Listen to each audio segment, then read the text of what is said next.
yaitu peristiwa G30S PKI dan tragedi yang berlangsung di Lubang Buaya. Peristiwa ini bukan hanya mengubah jalannya sejarah politik Indonesia, tetapi juga meninggalkan bekas yang mendalam dalam ingatan bangsa. Sebelumnya ingin memperkenalkan diri, saya Rasa Bunita, saya Renita Amelia, saya Widi Indriani, saya Nini Triasari, saya Rizky. Di sini kami akan menyampaikan berbagai informasi dan pemahaman mengenai serta pentingnya peristiwa ini dalam sejarah Indonesia, serta pesan-pesan moral yang dapat kita ambil untuk menjaga persatuan dan keutuhan bangsa. Kami berharap pembahasan ini dapat memberikan wawasan yang lebih dalam kepada teman-teman mengenai tragedi yang terjadi di Lubang Buaya dan dampaknya terhadap politik Indonesia.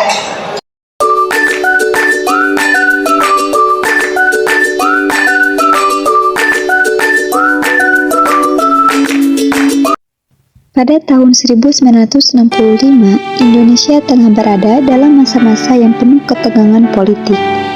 Setelah kemerdekaan, negara ini masih menghadapi berbagai masalah, seperti ketidakstabilan ekonomi, konflik sosial, dan pertentangan antar kelompok politik. Salah satu kelompok yang paling berpengaruh saat itu adalah Partai Komunis Indonesia atau PKI. PKI yang semakin kuat dan mendapatkan pengaruh di pemerintahan mulai memicu ketegangan dengan kalangan militer dan kelompok non-komunis. Salah satu lokasi yang menjadi saksi bisu dari peristiwa besar ini adalah Lubang Buaya yang terletak di pinggiran Jakarta Timur yang kini menjadi simbol dari tragedi yang terjadi pada 30 September 1965. Presiden Soekarno yang memimpin Indonesia pada saat itu lebih memilih kebijakan politik yang terbuka, yang memberi ruang bagi berbagai kelompok, termasuk PKI. Kebijakan ini, meskipun bertujuan untuk menciptakan persatuan, justru memperburuk ketegangan antara militer dan PKI. Kelompok militer yang merasa terancam oleh pengaruh PKI yang semakin besar, mulai merencanakan langkah-langkah untuk menggulingkan pemerintah Soekarno. Pada malam 30 September 1965, ketegangan ini mencapai puncaknya.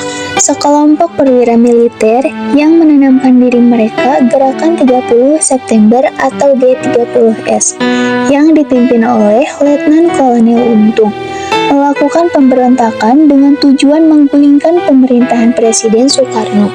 Mereka berusaha merebut kekuasaan dengan menculik dan membunuh 7 jenderal TNI Angkatan Darat yang mereka anggap sebagai musuh PKI. Para jenderal yang menjadi korban adalah Letnan Jenderal Ahmad Yani, Mayor Jenderal R. Suprapto, Brigadir Jenderal M.T. Haryono, Brigadir Jenderal S. Parman, Brigadir Jenderal Donald Isa Padjatan, dan Brigadir Jenderal H.S. Nasution. Namun, Brigadir Jenderal H.S. Nasution selamat karena berhasil melarikan diri meskipun sempat ditembak oleh sekelompok pemberontak. Selain 6 jenderal yang disebutkan, 1 jenderal lainnya yang menjadi sasaran adalah Brigadir Jenderal Katamso. Namun, dalam peristiwa G30 SPKI, Brigadir Jenderal Katamso tidak tercatat sebagai salah satu jenderal yang tewas dalam tragedi tersebut. Tindakan pertama yang dilakukan oleh kelompok G30S adalah menculik para jenderal tersebut. Mereka dibawa ke sebuah markas yang disiapkan oleh kelompok pemberontak. Setelah disiksa dan diperlakukan dengan kejam, para jenderal itu akhirnya dibunuh. Jenazah mereka dibuang ke dalam sebuah sumur yang terletak di kawasan Lubang Buaya, sebuah lokasi yang terletak di pinggiran Jakarta Timur. Sumur tersebut kemudian dikenal sebagai simbol dari peristiwa tragedis tersebut. Namun pemberontakan yang dipimpin oleh G30S tidak berlangsung lama. Begitu berita tentang penculikan dan pembunuhan ini tersebar, militer yang loyal kepada Presiden Soekarno sekarang bergerak untuk menanggapi ancaman tersebut. Namun, dampak dari peristiwa tersebut sangat besar. Kematian 6 jenderal tersebut mengguncang seluruh Indonesia. Lubang Buaya yang sebelumnya hanya merupakan sebuah lokasi biasa di Kelurahan Lubang Buaya, Kecamatan Cipayung, Jakarta Timur, kini menjadi tempat yang sangat penting dalam sejarah Indonesia. Sumur yang digunakan untuk membuang jenazah para jenderal menjadi simbol dari kekejaman dan tragedi tersebut. Peristiwa ini membuka jalan bagi perubahan besar dalam pemerintahan Indonesia. Setelah berhasil menggulingkan G30S, Soeharto yang pada saat itu memimpin militer mengambil alih kekuasaan. Presiden Soekarno yang telah berada di puncak kekuasaannya selama bertahun-tahun dipaksa mundur dan kehilangan kendali atas negara. Soeharto dengan dukungan militer akhirnya menjadi presiden kedua Indonesia. Ia kemudian memulai masa pemerintahan yang dikenal dengan nama Orde Baru yang berlangsung hingga tahun 1998. Dalam periode ini, Soeharto memperkenalkan kebijakan yang lebih sentralistik, memperkuat posisi militer dalam pemerintahan, dan memberantas pengaruh PKI. Setelah peristiwa tersebut, pemerintah Orde Baru mendirikan Monumen Pancasila Sakti di kawasan Lubang Buaya pada tahun 1966. Monumen ini didirikan untuk mengenang pengorbanan para jenderal yang gugur dalam peristiwa tersebut dan untuk menegaskan komitmen Indonesia terhadap Pancasila sebagai dasar negara.